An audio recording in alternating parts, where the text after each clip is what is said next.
Hey guys, this is Ray with DRP Motorsports and welcome back to the shop. And today I thought I'd do a video discussing a topic that's really kind of important to me, one that's kind of dear to my heart as a car enthusiast, and that is the coming in to the V8 powered muscle car. If you've been keeping up with things, you probably heard the announcement from Dodge that as of the year 2023 model year, the end of next year's model year run, there will no longer be an offering for a brand new Hemi-powered Charger or Challenger. So that means the 6.4, 5.7, the 6.2 supercharged engine is coming to an end for you Dodge guys, and I am a Dodge guy myself. I love all performance cars for that matter. If it's got an engine in it and it's loud and it's fast, I love it. But where does that leave things with the other manufacturers? Well, Ford is still going to continue to offer, I think, the Coyote V8 in the Mustang, and General Motors is going to have some V8 options in their performance cars as well moving forward in the short term. But Dodge has said, you know, we're going to have to go full electric, and I understand why they're doing it, and it's all boils down to government emissions and fuel economy standards. I don't want to make a political video here. I don't want to take sides. I don't want to be partisan. I just want to tell you how I feel about it and where I see things going. And as far as the government goes, the fuel economy standards for automobile manufacturers' fleet of vehicles has to be so high and so by year so and so, and that's only going to get higher. Emission standards out the tailpipe is going to have to get cleaner. So basically what they're asking for is a vehicle that gets super duper fuel economy and has no emissions out the tailpipe. And the only way that they can achieve that as an automobile manufacturer is basically to go to an electric vehicle. Now, whether electric vehicles ultimately is better for the environment as far as clean air goes, there's a lot that could be said there, but we're not going to go there right now. So we're basically just talking about where things stand right now as far as the internal combustion engine goes, particularly the V8 that's offered in performance vehicles. I, for one, am not very excited about what's coming. There's not a lot I can do or say that's going to change things, you know, other than, you know, how you vote moving forward in elections. But even still, I mean, I don't see things changing drastically. I think things are going to continue moving in the direction of the electric vehicle. And I'm not down on electric vehicles. They have their place in a metropolitan area where the population is high and the commute is short. There are advantages to having a vehicle that doesn't have anything coming out the tailpipe, and you don't have to pull up to the gas pump, fill up, and you simply recharge it. So I see the point there. But for guys like me out in the country that love the sight, the sound, the feel of a roaring V8 up under the hood, the prospects are, it's not exciting to say the least. So where things are going to go, who knows? You know, Dodge has made the announcement of what they're going to do, and I get why they're having to do it.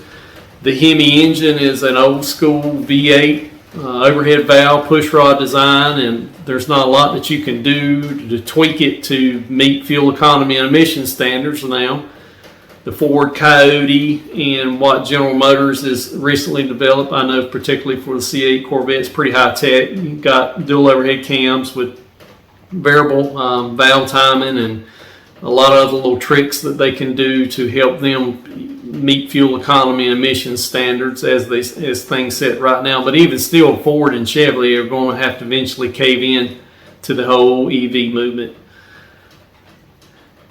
For us, myself as a shop owner, we're going to try to always keep the old iron, you might say, alive. That's kind of where we're going to focus. We're not going to totally shrug off the electric vehicle. Eventually, we're going to have to be able to work on those as well.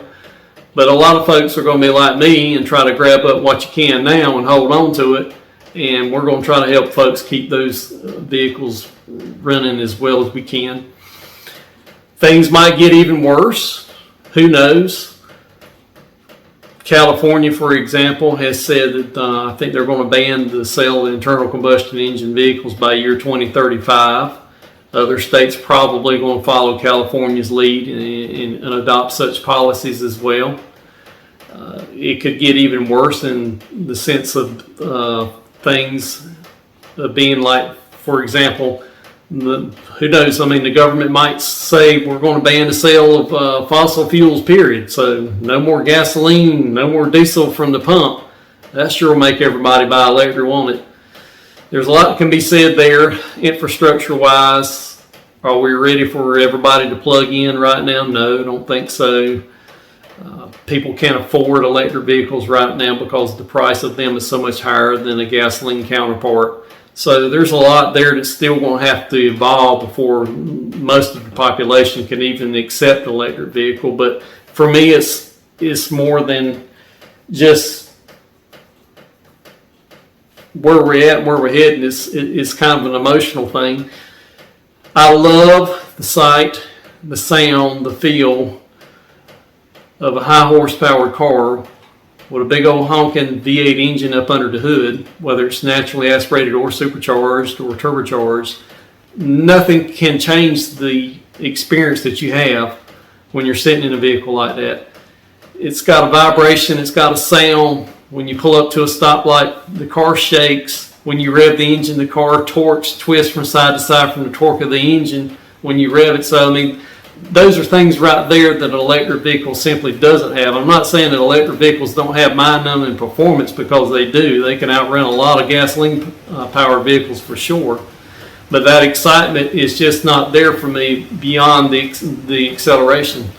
Electric vehicles, by nature, unless you make some sort of artificial sound like Dodge is trying to market with this new Banshee that they're going to market in 2024, if you want sound, it's got to be an artificial sound basically, and that's not appealing to me.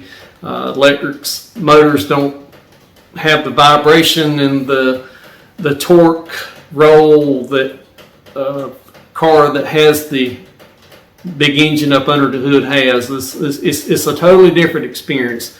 You know, for me as a performance person, yeah, I might be tempted to buy a really fast, mind-numbing fast electric car, but once you get over that initial fun of the acceleration that they offer, and that's the end of it. I mean, those cars don't have a soul, in my opinion.